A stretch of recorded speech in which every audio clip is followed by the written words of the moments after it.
మేషరాశి వారికి జూలై నెలలో మీకు జరిగేది తెలిస్తే మీరు ఖచ్చితంగా ఆశ్చర్యపోతారండి. ఈ వీడియో కనుక మీరు వినకపోతే విలువైనటువంటి సమాచారాన్ని కోల్పోయే అవకాశం ఉంది కాబట్టి ఈ వీడియోని ఖచ్చితంగా చూడండి. ఎంత నష్టపోయే అవకాశాలు కూడా ఉన్నాయి కాబట్టి ఈ వీడియోని ఎక్కడ స్కిప్ చేయకుండా చివరి వరకు వినండి.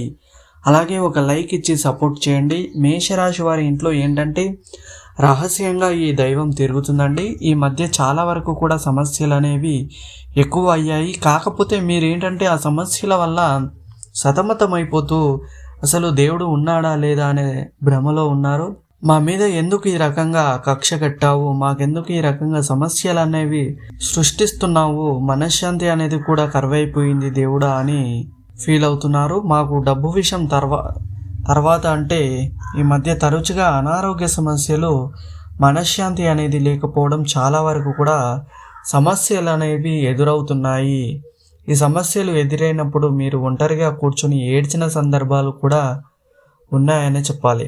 అంటే మీరు దాచుకోలేక, ఇంట్లో వ్యక్తులైనా సరే ఎవరికి చెప్పుకోలేక, బయట వాళ్ళకి చెప్పుకోలేక మీరేంటంటే చాలా వరకు కూడా కుమిలిపోయారు. ఒంటరిగా కూర్చొని ఏడ్చిన, అసలేంటయ్యా నువ్వు ఉన్నావా, నువ్వు ఉంటే ఎందుకు ఈ రకంగా చేస్తున్నావు అని చెప్పి మీరు అనుకుని ఏడ్చినటువంటి సందర్భాలు చాలానే ఉన్నాయి. మీ జీవితంలో అతి చిన్నతనంలో కానివ్వండి, ఈ మధ్య మీకు ఇంకా ఎక్కువయ్యాయి ఈ సమస్యలు. అంటే తెలిసి తెలియని వయసులో సమస్యలు వస్తే అది పెద్ద విషయం కాదండి. ఆడేపాడే వయసులో సమస్యలు వచ్చినప్పుడు అది మనం మనసుకు తీసుకోలేం, మన మనసుకు అర్థం కాదు. కానీ మంచి చెడు అర్థమయ్యి ఒక మనసుకి వచ్చి లోకజ్ఞానం ఏంటి, మంచి ఏంటి, చెడేంటి అని అర్థమైనటువంటి మనుషులకి ఏంటంటే మనసే ఒక శత్రువులాగా మారుతుందన్నమాట.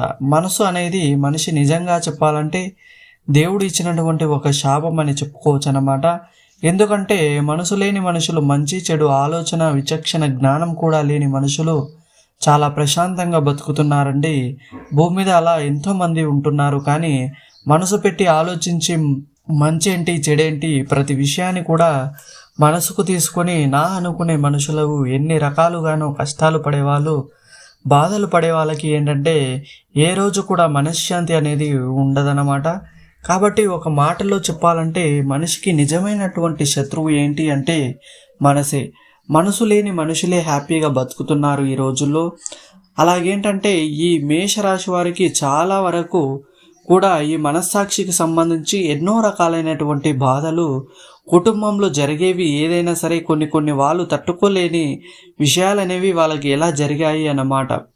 అలాంటి వాటి నుంచి బయటపడాలని ఎన్నో రకాలుగా ప్రయత్నాలు చేస్తున్నారు, కానీ అర్థం కావట్లేదు. కానీ మీ ఇంట్లోనే రహస్యంగా ఈ దైవం తిరుగుతుంది. ఆ దైవాన్ని మీరు గుర్తించగలిగితే మాత్రం మీ సమస్యలన్నీ కూడా పూర్తిగా తొలగిపోతాయన్నమాట. అలాగే ఈ జూలై నెలలో కూడా మీరు చాలా బిజీగా ఉంటారండి. అలాగే మీ ఇంట్లో తిరిగేటటువంటి ఆ దైవం గురించి కూడా మరిన్ని విషయాలు తెలుసుకుందాం. ఇక మేషరాశి వారి విషయానికి వస్తేనండి, ఈ జూలై నెలలో కూడా బాగా బిజీగా ఉంటారన్నాయి. పెండింగ్ పనులు కూడా వీరి నెత్తి మీద పడే అవకాశం అనేది ఉంటుందన్నమాట. అంటే వీరికి ఇప్పుడు ప్రస్తుతానికి వాతావరణం ఎలా ఉంటుందంటే ఎక్కడో అంటే మనశ్శాంతికి పనులైతే చేసుకుంటారు, కానీ లోపల అక్కడ ఒక పీకలాట, ఏదో భయము, బాధ అనేది వీరిని వెంటాడుతూ వేధిస్తూ ఉన్నాయన్నమాట. పనులైతే చేస్తున్నారు కానీ లోపల ఒక ఉత్సాహము, ఆశ ఇలాంటివి అయితే లేవన్నమాట. ఏదో చెయ్యాలి కాబట్టి చేస్తున్నారు, ఆ రోజు అలా గడవాలి కాబట్టి గడుస్తుందన్నమాట. అలా వీరికి ఏంటంటే జీవితంలో చాలా వరకు కూడా మానసికంగా ఎక్కువగా దెబ్బతిన్నారని చెప్పుకోవచ్చు అనమాట. అందుకే ఎప్పుడైనా సరే మనిషికి జీవితంలో డబ్బు కన్నా ముఖ్యమైనది ఏంటంటే మనశ్శాంతి. అలాంటి మనశ్శాంతిని ఎవరన్నా అమ్మలేరు, మనము కొనుక్కోలేమన్నమాట. అలాంటి సమస్యలన్నిటి నుంచి కూడా బయటపడడం కోసమే మీ ఇంట్లో రహస్యంగా ఈ దైవం అనేది తిరుగుతుందన్నమాట.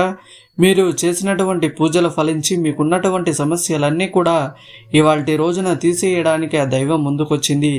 ఆ దైవాన్ని కాకపోతే మీరు పట్టించుకోకుండా మీరు ఇదివరకు దైవాన్ని ఎక్కువగా స్మరించుకునే వాళ్ళు ఈ మధ్య ఏంటంటే దైవాన్ని పక్కన పెట్టేసి మీ సమస్యల లోకంలో మీరు పడిపోయారన్నమాట. అంటే ఏదైనా సరే, ఏదైనా వస్తువును మనం పోగొట్టుకుంటే అక్కడే వెతకాలి, అక్కడ కాకుండా వేరే ఎక్కడ వెతికినా కూడా మనకి దొరకదన్నమాట. అలాగే మీరేంటంటే దైవాన్ని తలుచుకున్నప్పుడు మీ దగ్గర ఎలాంటి సమస్యలు రావు. ఈ మధ్య ఏంటంటే మీ సమస్యల లోకంలో మీరు పడిపోయి దైవాన్ని వెనకేశారు. అలాగే ఈ దైవం ఏంటంటే ప్రత్యేకంగా మీ ఇంట్లో తిరుగుతుంది. మీరు ప్రత్యేకంగా ఈ దైవాన్ని గుర్తించినప్పుడు ఈ సమస్యలన్నీ కూడా పక్కకు పారిపోయే అవకాశం అనేది ఉంటుందన్నమాట. ఎందుకంటే అంత శక్తివంతమైనటువంటి దైవం ఈ దైవం. ఇక ఈ నెల రోజుల్లో కూడా మీరు ఏదైనా దేవాలయాలు సందర్శించేటటువంటి అవకాశాలు అయితే కనిపిస్తున్నాయి. కానీ మీరు సందర్శించే అవకాశం ఉన్నా లేకపోయినా మీరు ప్రత్యేకంగా దేవాలయానికి వెళ్ళి దేవుడికి కాస్త పూజ చేసుకోవడం, కాస్త కొబ్బరికాయ కొట్టడం, కాస్త ప్రదక్షిణలు చేసి రావటం ఇలాంటివి తరచూ చేయండి. ముఖ్యంగా మీ ఇంట్లో ఈ దైవం తిరుగుతుందని చెప్పుకున్నాం కదా, ఆ దైవానికి సంబంధించినటువంటి ఆలయానికి మీరు వెళ్ళాల్సి ఉంటుందన్నమాట. ఆ దైవం మరి ఎక్కడ కాదండి, ఎవరో కాదండి, ఆ దైవం వచ్చేటప్పటికి శివపార్వతులు అన్నమాట. మీ ఇంట్లో ఆ మహాశివుడు తిరుగుతూ ఉన్నాడనమాట. ఆ మహాశివుడికి కనుక మీరు స్మరించుకున్నట్లయితే మీకున్నటువంటి ప్రతి సమస్య కూడా ఆ దైవం దారి చూపిస్తుందన్నమాట. మీ ఇంట్లో గత కొంతకాలంగా మీరు గమనించినట్లయితే ఒక మంచి సువాసనలు అంటే బ్రహ్మముహూర్తంలో అంటే తెల్లవారుజామున అవ్వచ్చు లేదా రాత్రి సమయంలో కావచ్చు, మీ ఇంట్లో ఏంటంటే ఒక మంచి సుగంధం అనేది వస్తూ ఉంటుంది.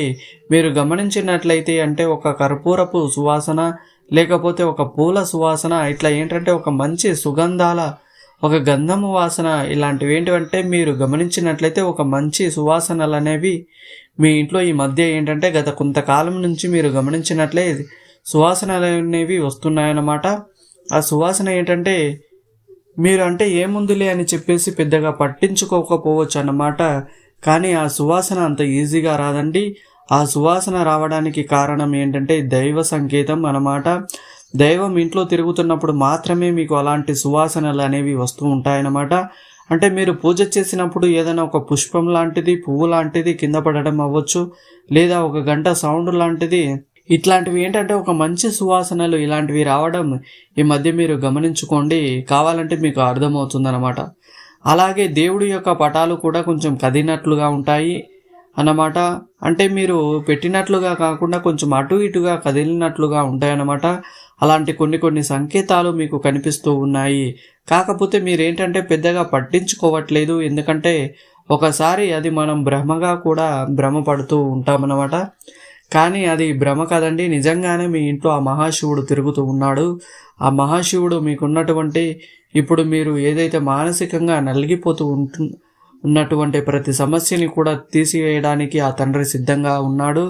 అలాగే మీకున్నటువంటి ప్రతి కష్టము నష్టము కూడా అంటే మీరు దైవాన్ని నిందించినటువంటి సందర్భాలు, ఎందుకంటే అది మానవులకు మీకు తప్పు లేదండి. సమస్యలు ఏంటంటే ఒక్కసారిగా ఒక సమాధానం లేనటువంటి సమస్యలు మన జీవితంలోకి వచ్చినప్పుడు మనం తట్టుకోలేము. ఎవరికైనా సరే ఒక్కొక్కసారి ఆ దైవాన్ని నిందించాల్సినటువంటి సందర్భాలు అనేవి వస్తూ ఉంటాయన్నమాట.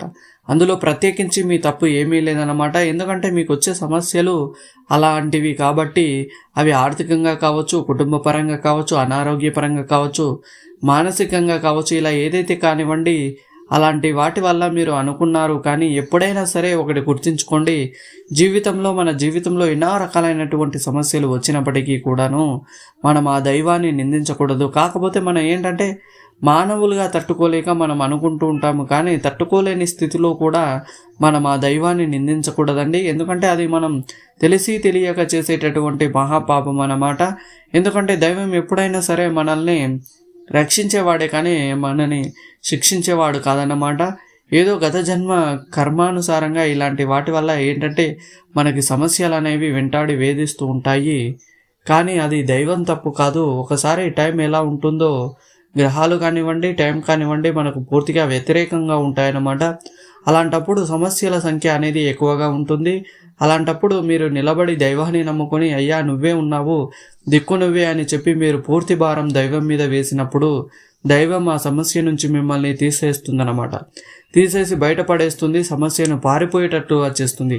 అలా కాకుండా చేసినా కూడా కాకపోతే ఆ తండ్రి ఎప్పుడూ కూడా మనల్ని దైవం ఎప్పుడూ కూడా తప్పుగా అర్థం చేసుకోరు. కాబట్టి మన బాధలలో న్యాయం అనేది వారికి కష్టం అనేది తెలుస్తుంది. కాబట్టి వాళ్ళు తప్పుగా అర్థం చేసుకోరు. కాబట్టి మనకి ఎలాంటి శిక్ష అనేది ఆ భగవంతుడు వేయడండి. అలాగే ఆ తండ్రి బిడ్డలుగా మీరు పడ్డటువంటి వేదన అర్థం చేసుకుని ఆ మహాశివుడు మీ యొక్క సమస్య నుంచి మిమ్మల్ని బయట పడివేయడానికి ఆ తండ్రి మీ ఇంట్లోనే తిరుగుతూ ఉన్నాడన్నమాట. కాబట్టి మీరేంటంటే పరమేశ్వరునికి పూజ చేసుకోవాలన్నమాట. మీరు 15 సోమవారాలు వచ్చేటప్పటికి మీకు దగ్గరలో ఉన్నటువంటి శివాలయానికి వెళ్ళి ఆ శివునికి ఆ రాగి చెంబుతో ఒక చెంబుడు నీటిని తీసుకెళ్ళి ఆ శివుడికి జలాభిషేకం చేయండి. అలా చేసిన తర్వాత మారేడు దళం మీద ఒక దీపం పెట్టేసేసి 2 అరటి పండ్లు అలాగే ఒక చిన్న బెల్లం ముక్కను ప్రసాదంగా పెట్టి మీరు చక్కగా ఆ తండ్రికి ఒక కొబ్బరికాయను కొట్టేసి మీరు చక్కగా మీకు ఉన్నటువంటి సంకల్పం ఏదైతే ఉందో అది చెప్పుకొని 5 సోమవారాలు చేయండి. గుర్తుపెట్టుకోండి, 5 సోమవారాలు ఆడవారికి 5 సోమవారాలలో ఏదైనా అడ్డంకులు వస్తే మాత్రం మీరు ఆపండి. మీరు తర్వాతనే చేసుకోవచ్చు, ఇబ్బంది అయితే ఏమీ లేదు. మామూలుగా మీరు కంటిన్యూ చేయగలరు అనుకుంటే చక్కగా 5 సోమవారాలు శివాలయానికి వెళ్ళేసి ప్రదక్షిణలు చేసుకోవడం, ఓం నమః శివాయ అనేటటువంటి మంత్రాన్ని 10 నిమిషాలైనా మీరు కూర్చొని మనసులో 108 సార్లు స్మరించుకోవడం వల్ల మీరు దేని గురించి ఇబ్బంది పడుతున్నారో ఇబ్బందులన్నీ పూర్తి స్థాయిలో తొలగిపోయేటటువంటి అవకాశం అనేది పూర్తిగా ఉంది. ఇలాగ మీరు ఈ చిన్న పని కనుక చేసినట్లయితే పరమేశ్వరుడు మీరు పూజ చేసుకుని ఇంట్లో కూడా శివపార్వతుల యొక్క పటానికి గంధం కుంకుమలతో అలంకరణ చేసి గన్నేరు పుష్పాలతో అలంకరణ చేసేసి చక్కగా స్వామివారిని ఇంట్లో కూడా చక్కగా దీపారాధన చేసుకోండి. పాలను నైవేద్యంగా పెట్టండి. ఇలాంటివి చేసినప్పుడు మీకున్నటువంటి ప్రతి కష్టము నష్టము నుంచి మీరు పూర్తిగా బయటపడే సంతోషంగా ఉండే అవకాశం అనేది ఉంటుంది. పరమేశ్వరుని యొక్క ఆశీస్సులు అనేవి మీకు పూర్తి స్థాయిలో దక్కుతాయన్నమాట. ఎందుకంటే పరమేశ్వరుడు బోలా శంకరుడు అండి, అభిషేక ప్రియుడు. ఆయనకి అభిషేకం నీటితో కానీ పాలతో కానీ ఇలా అభిషేకం చేసినప్పుడు ఏంటంటే మీ యొక్క ప్రతి సమస్య నుంచి కూడా పూర్తిగా బయటపడే అవకాశం అనేది ఉంటుంది. కాబట్టి తప్పకుండా సోమవారం ఇలా చేయండి, అన్ని రకాల సమస్యల నుంచి బయటపడగలుగుతారు. ఈ నెల రోజులు అయితే మీకు బ్రహ్మాండంగా ఉందండి. వెనకమాల పరిస్థితులు వెనక్కి లాగినప్పటికీ కూడా గ్రహాల అనుకూలత లేకుండా కానీ మీరు ఖచ్చితంగా దైవానుగ్రహం వల్ల ముందుకు వెళ్ళగలుగుతారు. ఈ నెల రోజులు కూడా మీరు మంచిగా సక్సెస్ అందుకోగలుగుతారు. ధనం అనేది చేతికి అందుతుంది. కష్టానికి సరిపడినటువంటి సంపాదన చూసి సంతోషపడే అవకాశం అనేది ఉంటుంది. అలాగే పెండింగ్ పనులు కూడా చక్కగా పూర్తి చేసుకుంటారు. మీరు అన్ని కూడా అనుకూలంగా మార్చడానికి ఆ దైవం సిద్ధంగా ఉందన్నమాట. కాబట్టి మీరు చక్కగా ఉదయాన్నే లేచి చక్కగా దైవ నామస్మరణ చేసుకోవడం, ఓం నమః శివాయ అనే మంత్రాన్ని చదువుకోవడం ఇలాంటివి చేసుకుంటూ ఉండండి. మీ పనుల్లో మీరు ముందుకు వెళ్ళిపోండి. ఆ దైవం మీకు కొత్త ఉత్సాహాన్ని కొత్త శక్తిని మీకు అందజేసి మీ పనులన్నీ కూడా సక్రమంగా సవ్యంగా జరిగేలా చేయడానికి ఆ దైవం తోడుగా ఉంటాడనమాట. పెండింగ్ పనులు ఏదన్నా ఉన్నా పూర్తవుతాయి. మీకు రావాల్సినటువంటి ధనం కూడా చేతికి అందుతుంది. అలాగే మీరేంటంటే కాస్త ఇంటిని వాకిల్ని కూడా శుభ్రంగా ఉంచుకోండి. సాయంత్రం సంధ్యా సమయాల్లో కానివ్వండి లేదా ఉదయం సమయంలో కానివ్వండి ప్రతిరోజు కూడా మీకు చేతనైనంత వరకు దైవారాధన చేస్తూ ఉండండి. మీకు శివాలయంలో అందుబాటులో లేకపోతే మీరు ఇంట్లోనైనా సరే ఆ తండ్రి అంటే శివపార్వతులను చక్కగా ఇంట్లోనైనా పూజ చేసుకోవచ్చు. ఇందాక మనం చెప్పిన నియమాలను పాటిస్తూ చక్కగా నియమాలతో మాత్రమే మీరు చేయాల్సి ఉంటుందన్నమాట. అలాగే మీరేంటంటే చాలా వరకు కూడా మీకు గతంలో పోల్చుకుంటే ఆర్థిక సమస్యలు కూడా మెరుగుపడ్డాయి. అప్పటి నుంచి కూడా పూర్తి స్థాయిలో బయటపడే అవకాశం అనేది ఉంటుంది. మీరు నూతనంగా ఏదైనా కొనుగోలు చేసే అవకాశాలు కూడా పుష్కలంగా ఉన్నాయండి. మేషరాశి వారు బంగారాన్ని కొనుగోలు చేసే అవకాశం కూడా పుష్కలంగా కనిపిస్తుందన్నమాట. మీకున్నటువంటి మంచి మనస్తత్వం, కష్టపడే మనస్తత్వం, అలాగే మీకున్నటువంటి తెలివితేటలు, మీరు పడినటువంటి కష్టానికి మీరు ఎవరికి కూడా చెడు చేయకూడదని అన్నటువంటి మీ సంకల్పానికి మీకు దైవం అనేది ఎప్పుడు కూడా తోడుగా ఉంటారు. మిమ్మల్ని చక్కగా ఎప్పుడు కూడా ఆశీర్వదిస్తూ ఉంటారన్నమాట. మీ కుటుంబానికి మిమ్మల్ని కూడా ప్రతి క్షణం కూడా కంటికి రెప్పలాగా ఒక తండ్రి బిడ్డను ఎలాగైతే కాపాడుతూ వస్తాడో అలాగే ఆ పరమశివుడు కూడా మిమ్మల్ని ఎప్పుడూ కూడా కాపాడుతూ వస్తున్నాడన్నమాట. కాబట్టి మీరు ఇబ్బంది పడాల్సినటువంటి అవసరమైతే లేదండి. కొంచెం ఆరోగ్యం కూడా ఈ మధ్య మీకు చాలా వరకు కూడా ఆరోగ్య సమస్యలతో ఇబ్బంది పడుతూ ఉన్నారన్నమాట. కొంచెం మానసికంగా కూడా చాలా వరకు కూడా డిస్టర్బ్ అయ్యారు. అవన్నీ కూడా కొంచెం టైం తీసుకుంటే మీకు అవన్నీ కూడా సెట్ అయిపోతాయండి. దైవారాధన మీరు చేసుకుంటూ ఉండండి, మీ పనులు మీరు చేసుకుంటూ ఉండండి. దైవం మీకు మిమ్మల్ని అన్ని సమస్యల నుంచి పూర్తి స్థాయిలో బయటపడేయడానికి తోడుగా ఉన్నాడు. ఆ తండ్రి మీ చేయి పట్టుకున్నాడండి. ఇక మీరు ధైర్యంగా ప్రతి విషయాన్ని కూడా ఆ తండ్రి మీద భారం వేసి ఉంచేసి మీరు ప్రశాంతంగా ఉండవచ్చు అన్నమాట. కాబట్టి ఈ నెల రోజులు అయితే మీకు అనుకూలంగా ఉంది. భార్యాభర్తల మధ్య కూడా సఖ్యత అనేది ఉంటుంది. గతంలో పోల్చుకుంటే ప్రేమానురాగాలు కూడా పెరుగుతాయి. కుటుంబం అంతా కూడా మీకు సపోర్ట్గా ఉంటుంది. చిన్న చిన్న సమస్యలు వచ్చినప్పటికీ కూడా వాటిని ఎక్కువగా పట్టించుకోవద్దు. తెగేదాకా ఏది కూడా లాగొద్దండి. ఎందుకంటే మేషరాశి వారిలో శాంతము, ఓర్పు, సహనం అనేవి ఎంత గొప్పగా ఉంటాయో వారికి కోపం వస్తే మాత్రం వారిని ఆపటం అనేది ఎవరు తరం కూడా కాదనమాట. అంతగా కోపం అనేది వస్తుందన్నమాట. కాబట్టి కొంచెం కోపాన్ని మీరు అదుపులోకి ఉంచుకోగలిగినట్లయితే మిగిలినవన్నీ కూడా మీకు అనుకూలంగా మారిపోతాయి. మీకు ఇబ్బందులైతే ఏది కూడా ఉండదండి. ఈ నెల రోజులైతే మాత్రం మీకు ఇలా ఉంది. ఆ దైవం ఇంట్లో తిరుగుతుంది. చెప్పినట్లుగా మీరు చేసుకున్నట్లయితే మీకు అంతా కూడా అనుకూలంగా ఉంటుంది. ఇలా 5 సోమవారాలు మీరు చేయాల్సి ఉంటుందన్నమాట. ఇది ఖచ్చితంగా నియమాలతో చేయాల్సి ఉంటుంది. ఇక గొప్ప సమాచారాన్ని మీకు తెలిసినటువంటి మేషరాశి మిత్రులు కూడా ఎవరైనా ఉంటే వారికి కూడా షేర్ చేస్తే వారు తెలుసుకుంటారండి. హెల్ప్ అవుతుంది. ఎందుకంటే మీరు అంటే మనకి తెలిసినటువంటి మంచి మనం నలుగురికి పంచడం ద్వారానే ఏంటంటే మనకు ఉన్నటువంటి ఆశీర్వాదాలు దైవం నుంచి ఇంకా ఎక్కువగా ఉంటాయన్నమాట. ఎందుకంటే ఒక చెడును మనం ఎవరికి చెప్పుకోకపోయినా పర్లేదండి, ఒక మంచిని మాత్రం మనం 10 మందికి చెప్పుకునేటటువంటి మనకు 10 రకాలుగా ఆ దైవం తోడుగా ఉండి సహాయం చేయడానికి ముందుగా ఉంటాడన్నమాట. కాబట్టి తప్పనిసరిగా మీకు తెలిసిన ఫ్రెండ్స్కి కూడా ఈ వీడియోని షేర్ చేసి అలాగే మర్చిపోకుండా ఒక లైక్ చేయడం మాత్రం మర్చిపోవద్దండి. మీకు నిజంగా ఆ పరమేశ్వరుడు మీద నిజంగా భక్తి ఉండి ఆ తండ్రి యొక్క ఆశీస్సులతో మీరు మీ కుటుంబం అంతా కూడా సంతోషంగా ఉండాలని చెప్పి ఆ దైవం తరపున నేను కూడా కోరుకుంటున్నానండి. కాబట్టి మీరు లైక్ చేయడం వల్ల కూడా ఈ సమాచారం అనేది మరింత మంది మేషరాశి మిత్రులకు చేరే అవకాశం అనేది ఉంటుంది.